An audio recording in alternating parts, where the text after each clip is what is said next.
आज त सोचेको पनि थिइनँ कि यति रातिसम्म काम गर्नुपर्छ भनेर।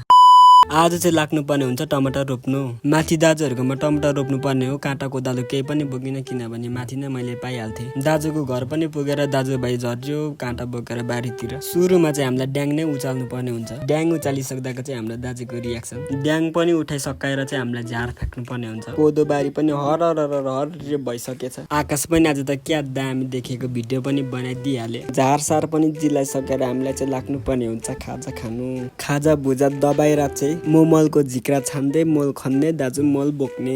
अनि चाहिँ अघि उचालेको ड्याङमा खाल्टा खन्दै मोल हाल्नु पर्ने हुन्छ। दाजु मस्त खाल्टा खनिदिने म अनि त्यसमा मोल हालिदिने। खाल्टो खनेर मोलसोल पनि हालिसकेर चाहिँ त्यसलाई फिट्नु पर्ने हुन्छ। दाजुभाइ चाहिँ गलेर लोत भएको बेलामा धन्न काकी र बहिनी पनि सघाउन आउनु भएछ। टमाटर रोपिसक्दा चाहिँ झमक्कै पनि भइसकेको थियो। अघि काकीले काट्नु भएको घाँस चाहिँ दादाले लानु पर्ने भएपछि मैले चाहिँ ठेल्दिनु पर्ने भयो। दाजु घाँसको बारीसित घरतिर, म पनि चल्दिएँ त्यतै बारी आफ्नो घरतिर। आजका लागि यति, अब भेट्नु पर्ने हुन्छ भोलि। This much for today, tata and bye by.